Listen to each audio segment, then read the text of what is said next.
अजय जी, अगर आप प्रतिशोध की राजनीति नहीं करते, रमन जी ने एक सवाल उठाया। उन्होंने कहा कि सुप्रीम कोर्ट ने यूपीए सरकार के टाइम पे ये सीबीआई को लेके कहा था कि एक तोते में जान बसती है, वो क्यों कहा था?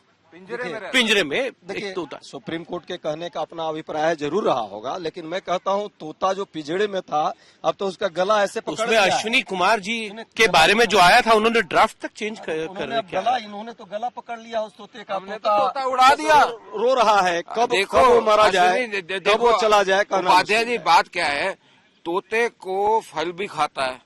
जब फल खाता है, तोते की जो बीक होती है ना, बड़ी तेज, फल से ज्यादा जो है मिर्च खाता है। तो वो जो इटली से मिर्च आई हुई है, उसको क्यों दर्द लग रही है? अब ये बात जो है ना, उसको समझने की बात है कि आप ईडी को, अगर आपको इतना है कि आप भी जेल जाने के लिए तैयार हैं। मैं पूछ रहा हूँ प्रश्न आपसे रमन जी, एक मिनट सर, शुभेंदु अधिकारी दूध के धुले हुए आपके हैं सर? आप आइए ना, आप आज तक ईडी क्यों नहीं गया? आपका हम नहीं आएंगे, इनका भी तो सवाल है ना, हम नहीं आएंगे। जो रमन सिंह दूध से धुले हुए हैं, व्यापक घोटाला, नान घोटाला, इन घोटालों पर क्या है? इस पर जरा जवाब दें। अगर इतना राहुल गांधी बोला करते तो कम से कम कांग्रेस जीवित होती, मृत ना हो जाती, लोग छोड़ छोड़ के भागते नहीं। आज भी कुलदीप बिश्नोई छोड़ के निकले। मैं आपको जो चीज बात कर रहा हूं उसको समझने की जरूरत है। कांग्रेस के साथ आप बोलते हैं कि आपने कोई गलती नहीं करी, तो क्या कोर्ट मूर्ख है कि उन्होंने ये बोला कि जी जो 90 करोड़ रुपए का लोन था, आपने 50 लाख रुपए में ले लिया और उसकी प्रॉपर्टी के अंदर आपने जो पासपोर्ट कार्यालय वो खोला। एक मिनट सर देखो, फिर मुश्किल हो जाएगी सर, उपाध्याय जी, मुश्किल हो जाती है। आप फिर उसके बाद ये करें कि उसका किराया भी आप लें।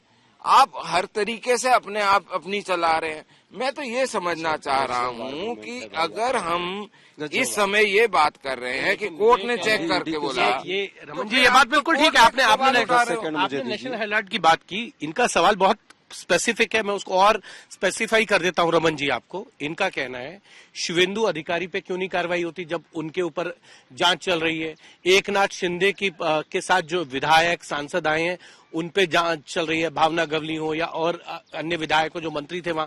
एक और चीज, हेमंता विश्व शर्मा पे क्यों नहीं होती? सवाल इनका ये है कि जो आपके साथ आ जाते हैं उनके ऊपर जांच क्यों नहीं होती है?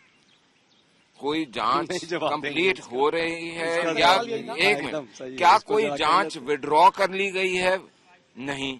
क्या कोई जांच कंटिन्यू हो रही है? हाँ। क्या उसकी चार्जशीट्स हुई हैं, उसके ऊपर वेरिफिकेशन हुई है, उसमें क्लोजर रिपोर्ट डाली गई? ये सारी प्रक्रियाएं के माध्यम से चला है। अगर आपको ऐसा लगता है कि एजेंसियों ने अपना माध्यम पूरा नहीं करा, अपना प्रक्रिया पूरी नहीं करी है, आप उसको आरटीआई के माध्यम से निकलवाइए, कोर्ट में जाइए, बोलिए। ये है प्रॉब्लम कांग्रेस के साथ। क्या है, वो जो गली में कई बारी लड़के होते हैं ना, जो छिछोरापंती करते हैं, वो पत्थर लेकर मारेंगे, गाली गलौज करेंगे और फिर भाग जाएंगे, लेकिन पूरी प्रक्रिया में से नहीं, हिट एंड रन करेंगे। चलिए, अब इनका ये कहना है जो जांच है वो चल रही है, जो लीगल प्रोसेस है उसके तहत चल रही है।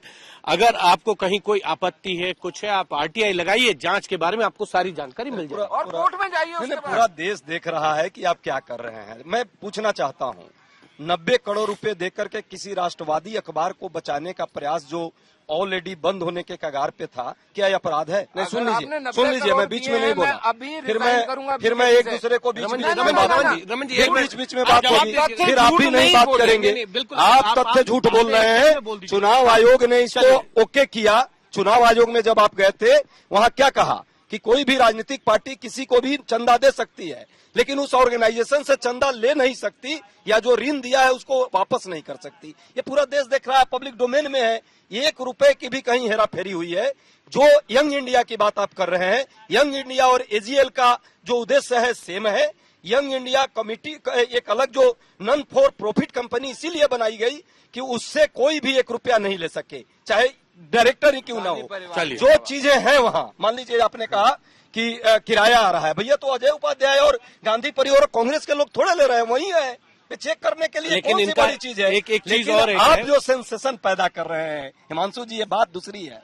ये विपक्ष को ये अमृत काल मना रहे हैं और साथ में विपक्ष को त्राहिमाम करने का प्रयास, डराने का, बरगलाने का और सेंसेशन का प्रयास। आज जो भारत के डेमोक्रेसी में हो रहा है वो टेरेनी ऑफ ऑपोजिशन है। जा रहे हैं, ये ऑपोजिशन का आतंकवाद है, पर कहीं न कहीं वहाँ पे ऑपोजिशन का आतंकवाद है कि तिरंगे के खिलाफ भी भीड़ गए। में हमारे सांसद जाएंगे, महंगाई पर, बेरोजगारी पर और जीएसटी जो पेट पर लगाया इन्होंने, दही दूध पर लगाया, राजस्थान पनीर पर आपके राजस्थान हमने पैक पे करा है नहीं, और ये आपकी भी सहयोगिता से हुआ है। गरीब आदमी पनीर नहीं खाता।